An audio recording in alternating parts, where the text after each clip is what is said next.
Então, começando o nosso estudo na noite de hoje, o estudo mediúnico. Nós vamos ler aqui sobre o Sr. Adrien, a segunda parte, segundo artigo, de janeiro de 1859. Mas antes disso, a gente vai estudar sobre essa questão do espírito nos funerais de seu corpo, que vai falar um pouquinho sobre o estado da alma no momento da morte. Revista Espírita, dezembro de 1858. Eu vou começar lendo, porque aí a Andressa lê a parte do Sr. Adrien, aqui, a segunda parte. Os espíritos sempre nos disseram que a separação da alma e do corpo não se dá instantaneamente. Então, normalmente, o processo de desencarnação, a gente sabe que tem uma equipe que realiza o processo de desencarnação, dura, em média, aí, 72 horas. Né? Por isso que fala que quando se quer fazer a cremação, espera pelo menos 72 horas para o espírito não... Porque, apesar de estar desligando do corpo, se faz antes da cremação, ainda tem reações sobre o espírito, né? Então ele pode sentir queimando, sentir dor, esse tipo de situação. Então, deixa desligar totalmente, né? E aí sim. Hã? Não, enterrar é outra coisa, porque no processo já está sendo feito o desligamento. Agora, se o desencarne é aquele desencarne natural, a pessoa não vai sentir enterrando, essas coisas assim, igual a gente estava comentando. Normalmente a pessoa sente, passa por esse tipo de perturbação, se vê dentro do caixão, essas coisas assim, é quando tem uma expiação a cumprir, quando foi muito ligado ao corpo, né? Quando se cometeu um suicídio, né? Se teve alguma situação muito ruim. Então, se a pessoa é muito ligada ao corpo, muito ligada aos bens materiais, pode acontecer de se sentir ligada ao corpo porque gosta do corpo, entendeu? Mas quando a gente tem uma vida boa, por isso que é importante a gente plantar coisas boas agora. Por quê? Quando a gente tem uma vida boa, a gente fez o bem, a gente buscou fazer a nossa parte, a gente vai ter uma equipe para fazer a nossa desencarnação, uma coisa bem suave, né? Bem tranquila. Né? Então, é isso que vai falar aqui agora. Algumas vezes começa antes da morte real, durante a agonia. Quando a última pulsação se faz sentir, o desprendimento ainda não se completou. Então a pessoa deu aquele último respiro, né? Ela ainda vai ficar do lado do corpo dela durante um bom tempo, normalmente 72 horas. O desprendimento ainda não se completou, operando-se mais ou menos lentamente conforme as circunstâncias. E até essa completa liberação, experimenta uma perturbação, uma confusão que não lhe permitem dar-se conta de sua situação. Então, a pessoa não fica em sã consciência, ela fica em um estado de perturbação, ela ouve algumas pessoas, por exemplo. Por isso que no velório é importante que o assunto seja bom, os pensamentos sejam bons, os diálogos sejam bons, se faça oração pela pessoa, porque apesar dela estar em um estado de perturbação, ela tem uma sensibilidade, ela sente as coisas, os pensamentos, ela escuta uma coisinha ou outra que fala sobre ela, entendeu? Agora, quando o espírito já é mais elevado, assim que ele fecha os olhos, ele já adquire consciência e já, vamos dizer assim, já adquire a liberdade no mundo espiritual. Por quê? Porque é um espírito mais elevado, então não está apegado à matéria, né? Encontra-se no estado de alguém que desperta e cujas ideias são confusas. Tal estado nada tem de penoso para o homem, cuja consciência é pura. Sem saber explicar bem o que vê, está calmo, esperando sem temor o completo despertar. É, ao contrário, cheio de angústia e de terror para quem teme o futuro. Dizemos que a duração dessa perturbação é variável. É bem menor nos que, durante a vida, já elevaram seus pensamentos e purificaram a alma, sendo suficientes 2 ou 3 dias. É exatamente o que o Chico fala. Então, a gente vê que a obra do Chico e do Kardec, elas se complementam e são perfeitas. Assim, não tem...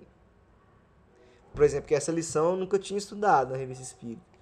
Então, cada vez que a gente vai analisando, a gente vai vendo que tem essa ligação, essa coerência entre a obra do Chico e de Kardec.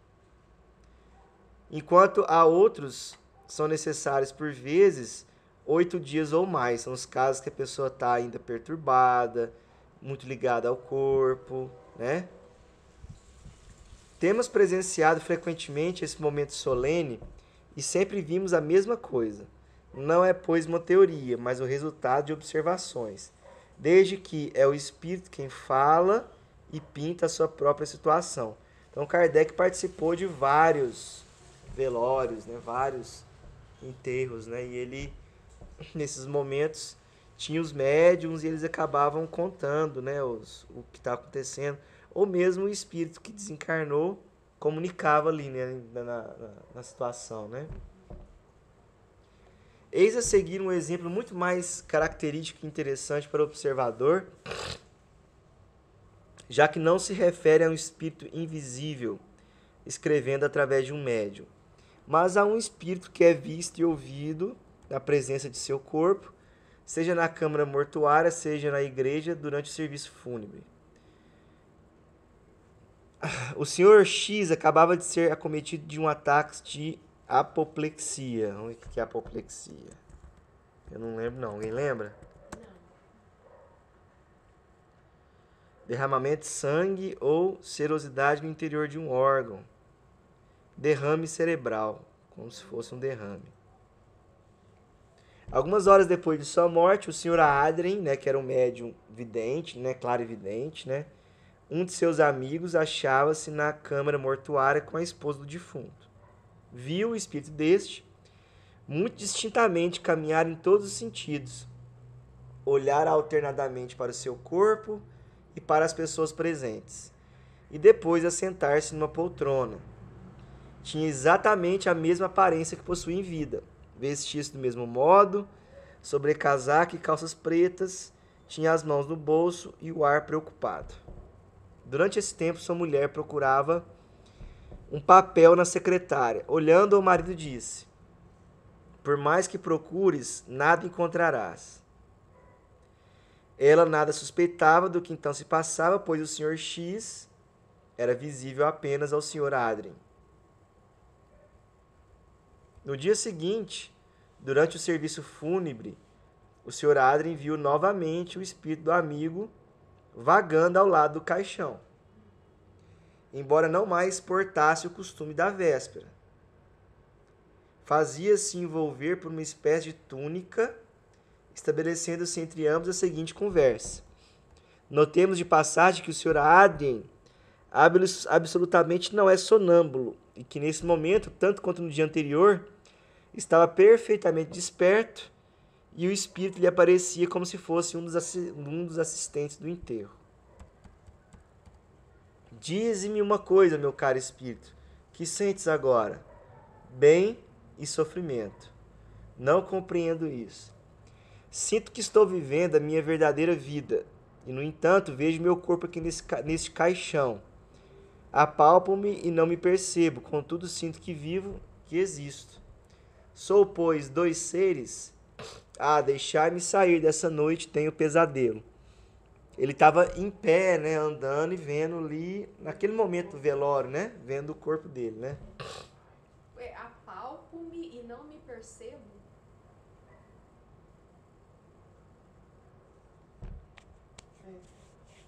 Ele falta nele e Não sentia, às vezes, né, tava confuso, lembra que tem uma confusão? É tipo assim, a pessoa vê, mas não vê. Apalpa, mas não sente. Permanecerás por muito tempo assim? Oh não, graças a Deus, meu amigo. Sinto que logo despertarei. De outro modo seria horrível. Tem as ideias confusas, tá vendo? Tudo é nevoeiro. Sonho na grande visão que acaba de ser feita, da qual ainda nada compreendo. porque morreu de repente, deu um neurismo. né? Um derrame, né? Que efeito vos produziu a morte? A morte. Não estou morto, meu filho, tu te enganas. Levantava e de repente fui tomado por uma escuridão que me desceu sobre os olhos. Depois me ergui. Julga o meu espanto ao meu ver e me sentir vivo, percebendo ao lado sobre a laje meu outro ego deitado. Então ele acha que ainda não morreu, que ele mantém o corpo físico dele, né? Minhas ideias eram confusas, errei para me refazer, mas não pude. Vi chegar a minha esposa, velar-me, lamentar-se, me perguntei por quê. Consolei-a, falei-lhe, mas não respondia nem me compreendia. Foi isso que me torturou, deixando-me o espírito ainda mais perturbado. Somente tu me fizeste o bem, porque me ouviste e compreendes o que quero. Tu me auxilias a pôr em ordem minhas ideias e me fazes um grande bem. Mas por que os outros não fazem o mesmo? Eis o que me tortura.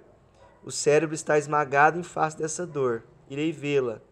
Quem sabe ela me entenda agora. Até logo, caro amigo. Chama-me e irei ver-te. Fartei uma visita de amigo, surpreendei-te-ei até logo. A seguir, Sr. Adrien o viu aproximar-se do filho que chorava. Curvou-se sobre ele, permaneceu alguns instantes nessa posição e depois partiu rapidamente. Não havia entendido, mas imaginava por certo ter produzido um som.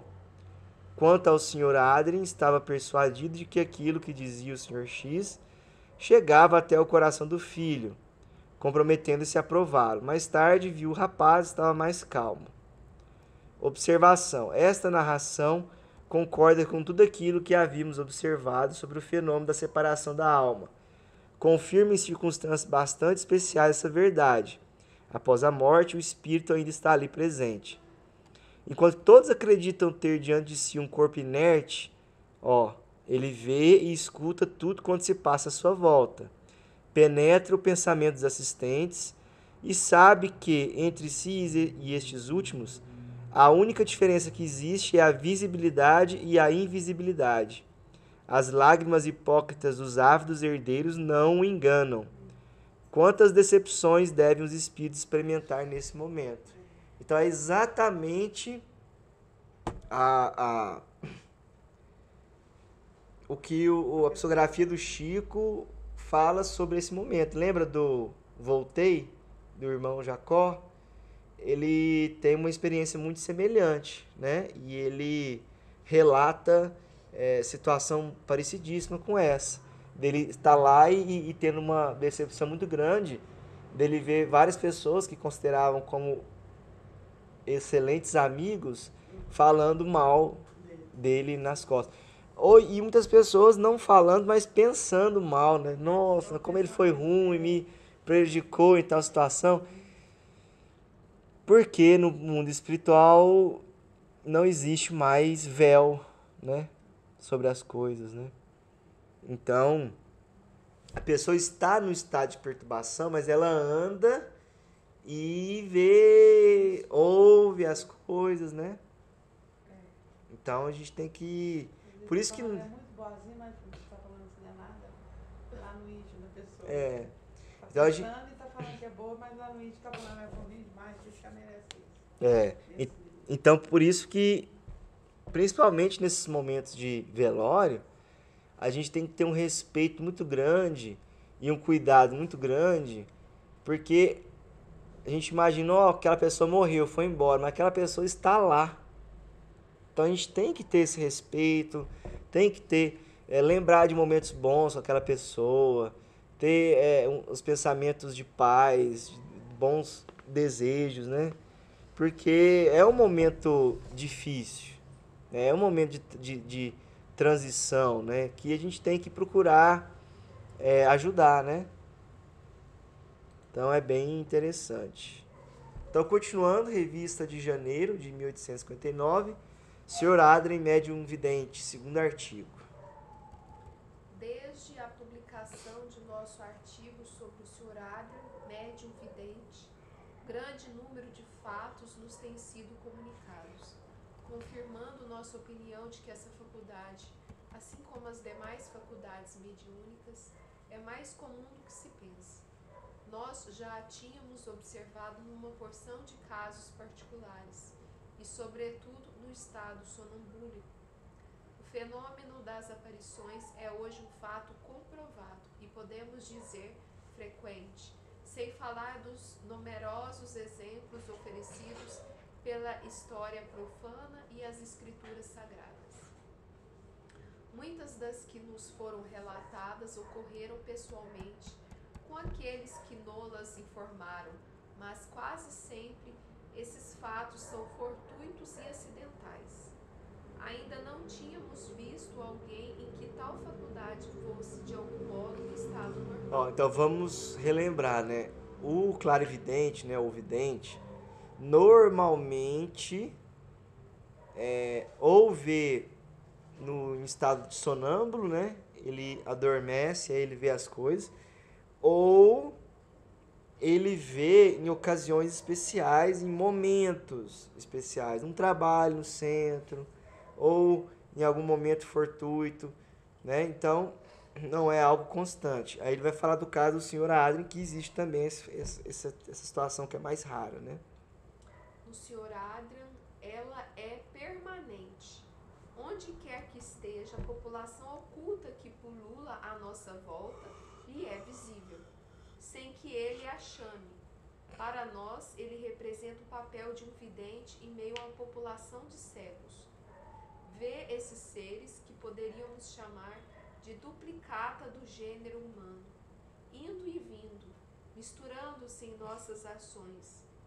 E se podemos assim nos exprimir, ocupados em seus negócios. Hoje eu descobri uma encarnação interessante que ele falou, quando ele está falando do Sr. Adrien, que é da equipe. Não sei se vocês lembram do Dr. Demer, que ele falava que o Kardec tinha que voltar para cumprir a sua missão de novo. Era o médico do Kardec, Dr. Demer, Demelry, escreve. E depois ele tem várias comunicações dele, né? Que esse doutor, do Dr. Demer. E esse doutor é a reencarnação do Tiradentes. Entendeu? E depois ele reencarnou a última vez, já junto com o Chico, como aquele Edgar Armon. Tem livro dele. Os Exilados de Capela. Então, e faz sentido porque o Tiradentes como um espírito, por exemplo, inconfidente, é uma pessoa que conhece a história, né? Conhece. E o Edgar Armon, ele conta a história, né? do planeta, né? Então é interessante porque a gente não sabe, mas na equipe do Kardec só tinha espírito elevado, né? Esse Sr. Adrien, provavelmente, um espírito Kardec, extremamente elevado também, um espírito muito... O médico do Kardec era espírita e trabalhava com ele também. Da equipe, Dr. Demer. Aí ele desencarna e continua tratando o Kardec e dando os conselhos para ele. Porque foram 2 espíritos que falavam que ele tinha que retornar, né? Que ele retornaria no início do século XX. Foi o Dr. Demer e o Zéfiro. O Zéfiro é um dos espíritos da codificação, né? Que tá lá no Evangelho. Que dava mensagens pro Kardec, então. Os 2 falaram sobre isso. Então eu lembrei dessas situações por causa que tá falando do Adrien, né? Que ele tinha várias faculdades, né? Que era como se fosse uma pessoa que enxergava no meio de cegos, né? Perante a espiritualidade, né? Porque ele enxergava tudo, né? Dirão os incrédulos que é uma alucinação, palavra sacramental pela qual pretendem explicar o que não compreendem. Olha que frase bonita, né? Então, tudo que a gente tenta explicar que a gente não compreende, o mais fácil é a gente falar que é uma alucinação, né? Bem que gostaríamos que nos definissem o que é uma alucinação, e especialmente sua causa. Todavia, no Senhor Adrian, ela tem um caráter bastante insólito, o da permanência.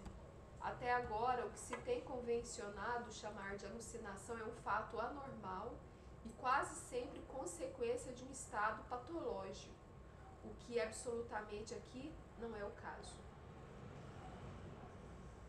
Como assim, de um estado patológico? É um estado Quando é alucinação, não é mediunidade, né? É porque é um estado patológico, né? tá. O que não é o caso, né? Para nós que estudamos essa faculdade, que observamos todos os dias em seus mínimos detalhes, chegamos mesmo a constatar-lhe a realidade. Para nós ela não é objeto de nenhuma dúvida e, como veremos, auxiliou-nos notavelmente em nossos estudos espíritas. Ela nos permitiu utilizar o escalpelo da investigação na vida extracorpórea. É um archote na escuridão. Vamos lá, o que é escalpelo?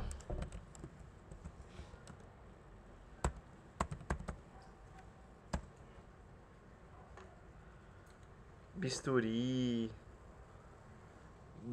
Bisturi para dissecar, né? É um bisturi da investigação. É um archote. Como é que é archote?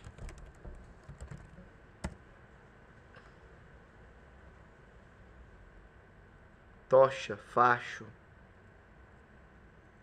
Então é como se fosse uma luz, né? Eu entendi dessa forma. O Sr. Home, vamos relembrar quem que é o Sr. Home.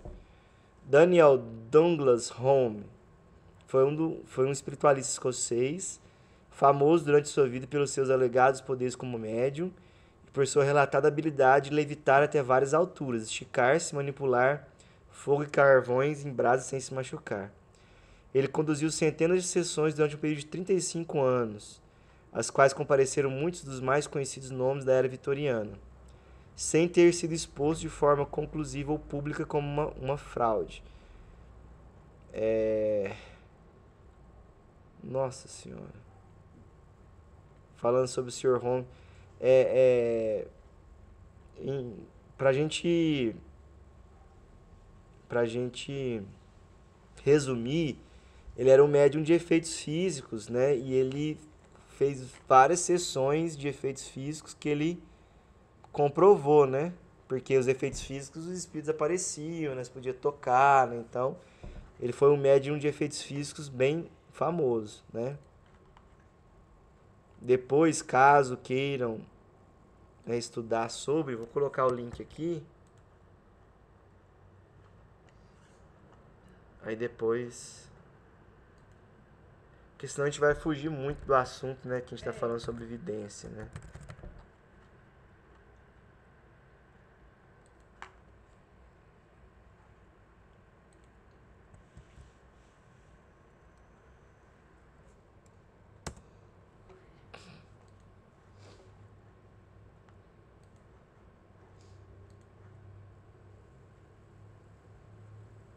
Opa. Sr. Home. Dotado de extraordinária faculdade como médio de efeitos físicos, produziu efeitos surpreendentes.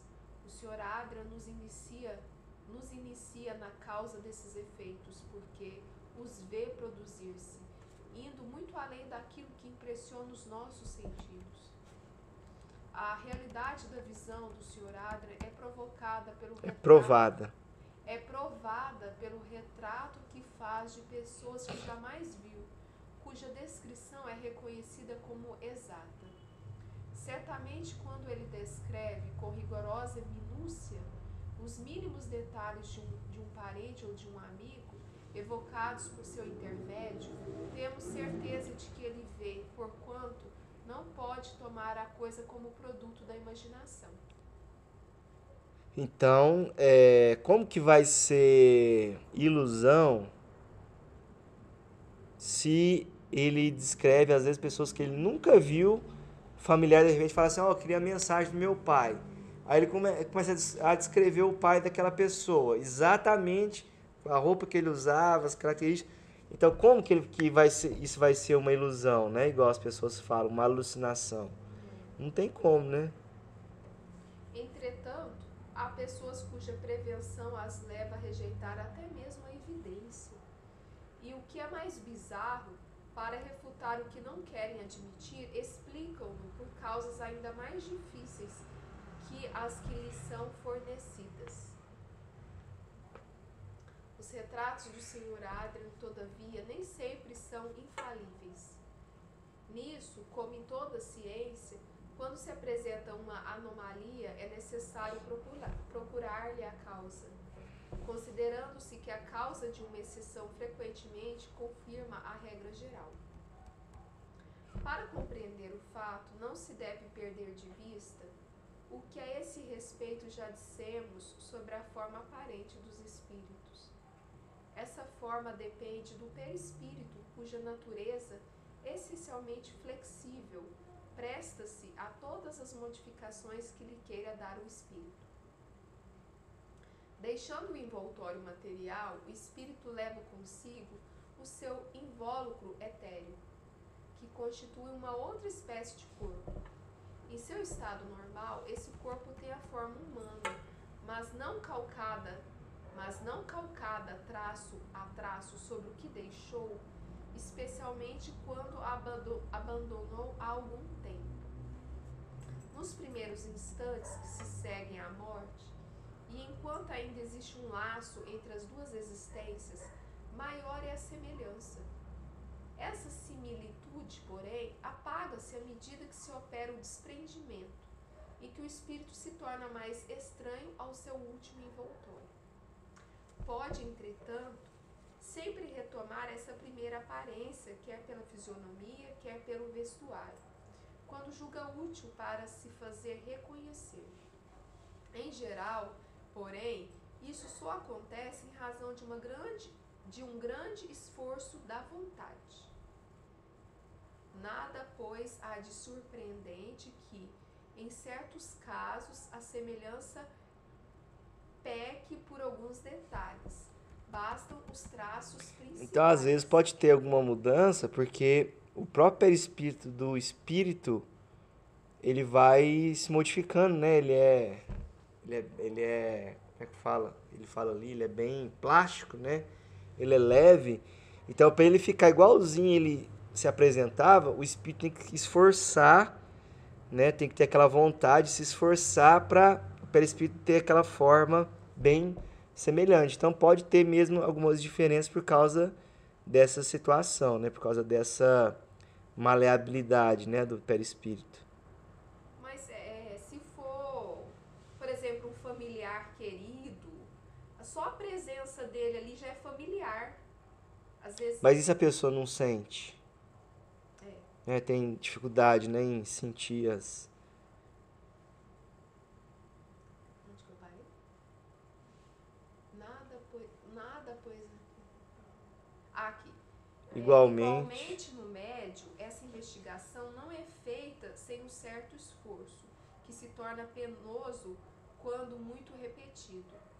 Suas visões ordinárias não lhe custam nenhuma fadiga, desde que não se apega senão às generalidades. Então, se o médium também começa a forçar para ver os detalhes, ele cansa também, né? Se o médium não se esforça, igual o Adrien tá lá sem se esforçando, vendo os espíritos tudo, ele não vai cansar. Mas se ele se atentar a alguma detalhezinho de um espírito, para ele poder, ele vai gastando energia, né? Ele vai cansando, né? É isso que ele tá falando. O mesmo ocorre quando vemos uma multidão, enxergamos tudo. Todos os indivíduos se destacam aos nossos olhos com seus traços distintos, sem que nenhum deles nos impressione bastante a ponto de os podermos descrever. Para precisá-los, é necessário concentrar nossa atenção nos íntimos detalhes que queremos analisar, com a só diferença de que nas circunstâncias ordinárias os olhos se voltam sobre uma forma material invariável, enquanto na vidência eles repousam sobre uma forma essencialmente móvel, que um simples efeito da vontade pode modificar. Saibamos, pois, tomar as coisas como elas são, consideremo-las em si mesmas e em razão de suas propriedades. Não nos esqueçamos de que no Espiritismo absolutamente não operamos sobre a matéria inerte, mas sobre as inteligências dotadas de livre arbítrio, razão porque não podemos submetê-las ao nosso capricho, nem fazê-las agir à nossa vontade, como se movêssemos um pêndulo. Então não dá para a gente garantir, porque assim, na ciência tradicional, a gente estuda um fenômeno e ele sempre se repete porque é um fenômeno físico, né? Agora, o fenômeno espiritual, não há garantias de que ele vai se repetir da mesma forma, porque quem está produzindo é um espírito com inteligência e vontade própria.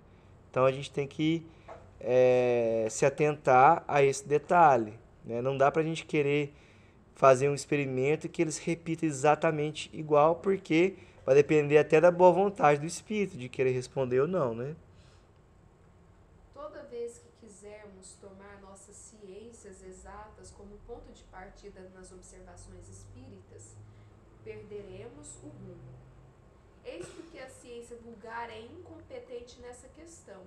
É exatamente como se um músico quisesse julgar a arquitetura do ponto de vista musical.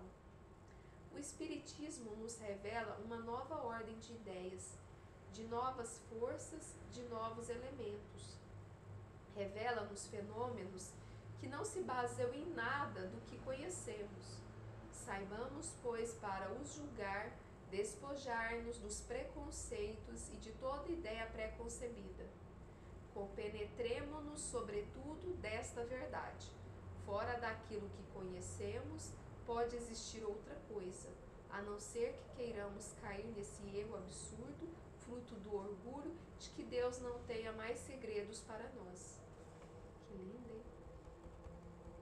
De acordo com isso, compreende-se que delicadas influências podem agir na produção dos fenômenos espíritas, mas há outras que merecem uma atenção não menos séria. Despojado do corpo terreno, o espírito conserva toda a sua vontade e uma liberdade de pensar bem maior que quando vivo. Tem susceptibilidades que dificilmente compreendemos. Aquilo que muitas vezes nos parece simples e natural o magoa e lhe desagrada. Uma pergunta imprópria o choca e o fere. Além disso, ele nos... Pera aí, Rafa, só um minutinho.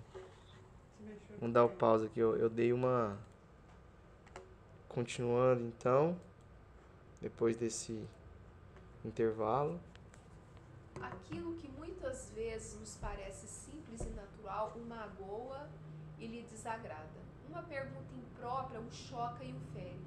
Além disso, eles nos mostram a sua independência, deixando de fazer o que queremos, ao passo que por si mesmos, vez por outra, fazem aquilo que nem teríamos pensado em lhes pedir. É por essa razão que os pedidos de provas e de curiosidade são essencialmente antipáticos aos espíritos, que a eles raramente respondem de maneira satisfatória. Sobretudo, os espíritos sérios jamais se prestam a isso e de modo algum querem servir de divertimento. Concebe-se, pois, que a intenção pode influir bastante sobre a sua boa vontade de se apresentar aos olhos de um médium vidente, sob tal ou qual aparência. E, definitivamente, como eles não assumem uma determinada aparência senão quando assim lhes convém, só o fazem quando para isso existe um motivo sério e útil. Então, por exemplo, na codificação, quando Kardec ia pesquisar sobre as coisas, eles sabiam que ele não estava se movendo pela curiosidade e nem por... Cadê?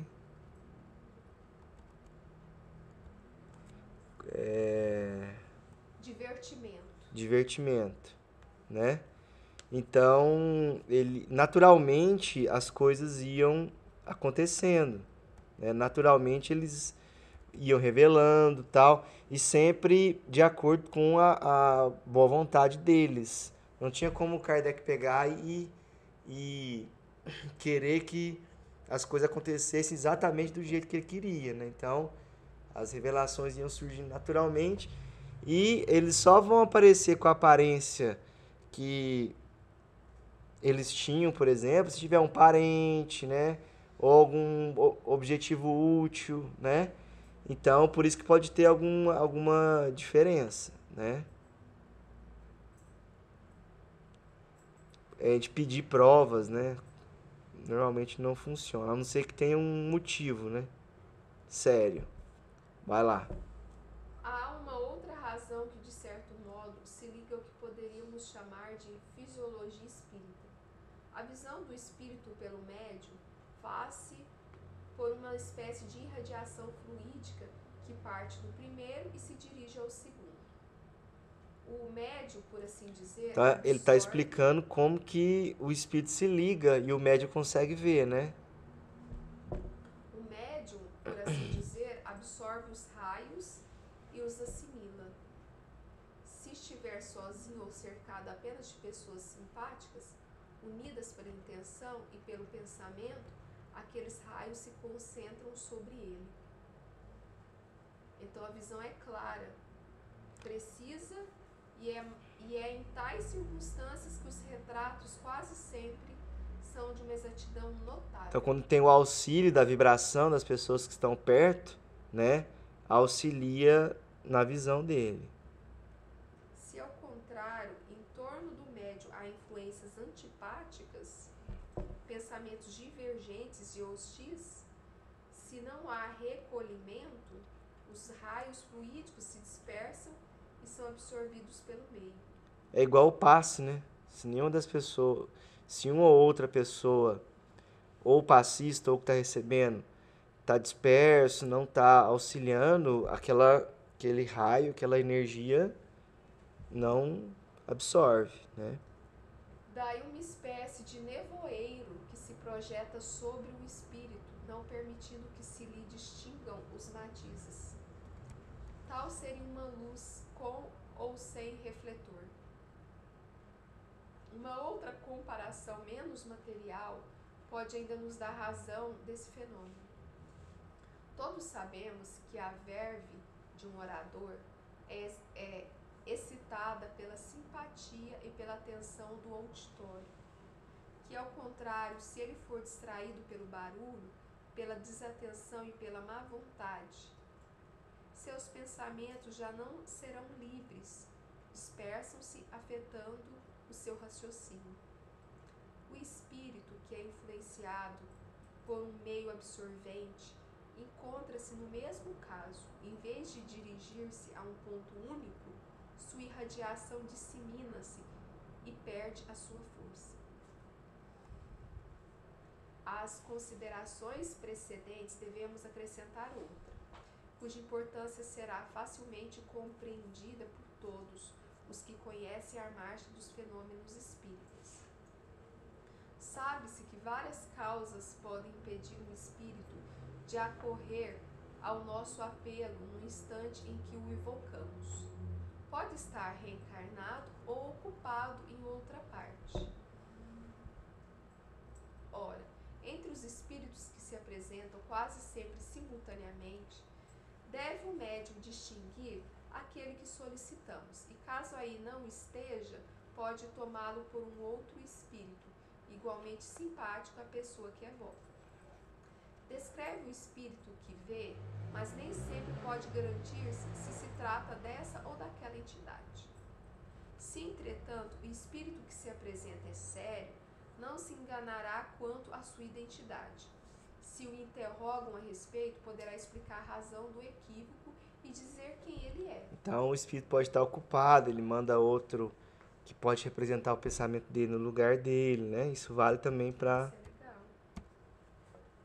Um meio pouco propício será também prejudicial, mas por outra razão. Cada indivíduo tem, por acólitos, espíritos que simpatizam com seus defeitos e com suas qualidades. tais espíritos são bons ou maus, conforme os indivíduos. Quanto maior for o número de pessoas reunidas, maior será a variedade de espíritos e maiores as possibilidades de encontrar antipatias. Se, pois, numa reunião há pessoas hostis, seja por pensamentos difamantes, seja pela leviandade de caráter, seja ainda por uma incredulidade sistemática, por isso mesmo atrairão espíritos pouco benevolentes que, com frequência, entravam as manifestações de toda a natureza, tanto escritas quanto visuais. Daí a necessidade de nos colocarmos nas mais favoráveis condições, se quisermos obter manifestações sérias.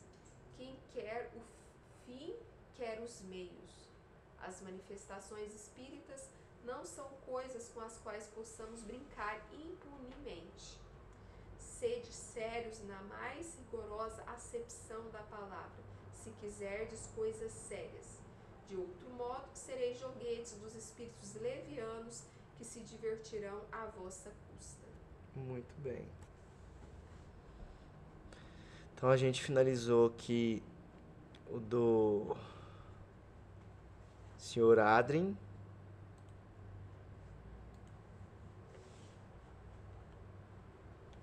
Vamos ver se a gente finalizou.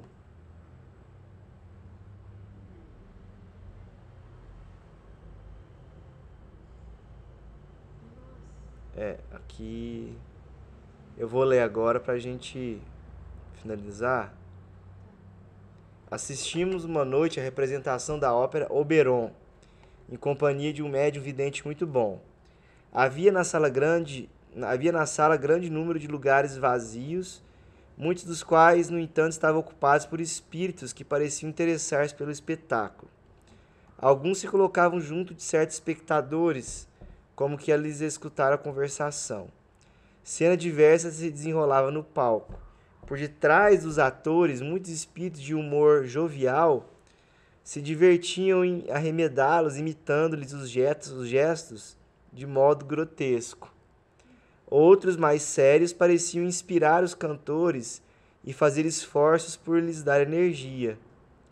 Um deles conservava sempre junto de uma das principais cantoras.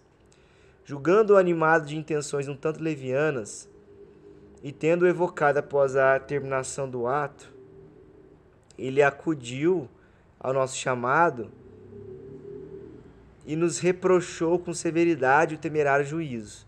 Não sou o que julgas, disse, sou o seu guia e seu espírito protetor. Sou encarregado de dirigi-la. Depois de alguns minutos de uma palestra muito séria, deixou-nos dizendo, adeus, ela está em seu camarim, é preciso que eu vá vigiá-la. Fica igual um pai, né? Então, e para cada um de nós, para as nossas atividades, a gente tem, né, os nossos protetores, benfeitores, né? Em seguida, evocamos o espírito Weber, autor da ópera, e lhe perguntamos o que pensava da execução da sua obra. Não de todo má, porém frouxa. Os atores cantam e estudam, não há inspiração. Espera, acrescentou, vou tentar dar-lhes um pouco do fogo sagrado. Foi visto daí a nada no palco pairando acima dos atores. Partindo dele, como eflúvio se derramava sobre os intérpretes. Houve então nestes visível recrudescência de energia. Ficou mais animado, né? Ficou mais vívido, né? O fato acima pressupõe que Allan Kardec fez a evocação e conversou com os espíritos no próprio recinto teatral. Outro fato que prova a influência que os espíritos exercem sobre os homens, a revelia destes. Assistimos, como nessa noite, a uma representação teatral com outro médium vidente. Travando conversação com o espírito espectador, disse-nos ele, vês aquelas duas damas sós naquele camarote da primeira ordem? Pois bem, estou esforçando-me por fazer que deixem a sala. Tá vendo como que, quando no livro dos Espíritos fala que os Espíritos nos influenciam muito mais do que a gente imagina, a gente vê isso, né? Dizendo isso, o médium o viu ir colocar-se no camarote em questão e falar às duas. De súbito, estas, que se mostravam muito atentas ao espetáculo, se entreolharam parecendo consultar-se mutuamente. Depois vão-se e não mais voltam. O Espírito nos fez então um gesto cômico, querendo significar que cumpriram o que dissera.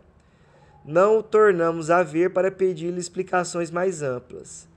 É assim que muitas vezes fomos testemunha do papel que os espíritos desempenham entre os vivos, porque eles influenciam, né? Aí fala assim, muitas vezes são eles que nos dirigem, né? Não fala assim? Observamos-los em diversos lugares de reunião, em bailes, concertos, sermões, funerais, casamentos, etc. E por toda parte, os encontramos atiçando paixões, mas soprando discórdias, provocando rixas e rejubilando-se com suas proezas. Outros, ao contrário, combatiam essas influências perniciosas, porém raramente eram atendidos. Então tem tanto os bons quanto os ruins, né? A faculdade de ver os espíritos pode, sem dúvida, desenvolver-se, mas é uma das de que convém esperar o desenvolvimento natural, sem o provocar, e não se querendo ser joguete da própria imaginação. Quando o germe de uma faculdade existe, ela se manifesta de si mesma, ou por si mesma. Em princípio, devemos contentar-nos com as que Deus nos outorgou, sem procurarmos o impossível. Por isso que, pretendendo ter muito, corremos o risco de perder o que possuímos. Quando dissemos serem frequentes os casos de aparições espontâneas, não quisemos dizer que são muito comuns. Quanto aos médiuns videntes propriamente ditos, ainda são mais raros e há muito que desconfiar dos que se inculcam possuidores dessa faculdade. É prudente não se lhes dar crédito senão diante de provas positivas. Não aludimos sequer aos que se dão a ilusão ridícula de ver os espíritos glóbulos, que descrevendo no número 108, falamos apenas dos que dizem ver os espíritos de modo racional. É fora de dúvida que algumas pessoas podem enganar-se de boa fé, porém, outras podem também simular esta faculdade por amor próprio ou por interesse. Neste caso, é preciso muito especialmente levar em conta o caráter, a moralidade e a sinceridade habituais. Todavia, nas particularidades, sobretudo, é que se encontram meios de mais segura verificação. Porquanto algumas há que não podem deixar suspeita, como, por exemplo, a exatidão no retratar espíritos que o médium jamais conheceu quando encarnados. Pertence a esta categoria o fato seguinte: uma senhora viúva, cujo marido se comunica frequentemente com ela, estava certa vez em companhia de um médium vidente que não a conhecia, como não lhe conhecia a família. Disse-lhe o médium em dado momento: vejo um espírito perto da senhora. Ah, disse essa por sua vez, é com certeza meu marido que quase nunca me deixa. Não, respondeu o médium, é uma mulher de certa idade.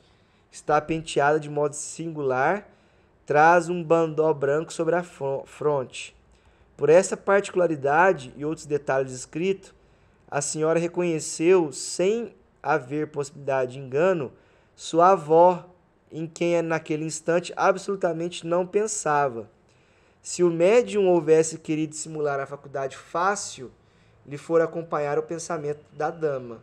Entretanto, em vez do marido com quem ela se achava preocupada, ele viu uma mulher, com uma particularidade no penteado, da qual coisa alguma lhe podia dar ideia. Este fato prova também que a vidência no médium não era reflexo de qualquer pensamento estranho. Então, eu lembrei de ontem, né, da Diane, dela ter visto uma pessoa uma mulher que estava feliz em me ver, lembra que ela contar? Que tinha uma mulher que estava feliz em me ver e falou: ô Robertinho, que saudade, me abraçou. Ela vê as coisas assim? De vez em quando ela vê. Ela é do tipo vidente, clarividente, que às vezes, né, quando os espíritos permitem, ela vê uma coisinha ou outra, né? Então tem um exemplo claro aí disso. Então é isso, gente. Eu vou finalizar aqui. Não, aí não. Eu vou pausar que a gente já conversa sobre isso, porque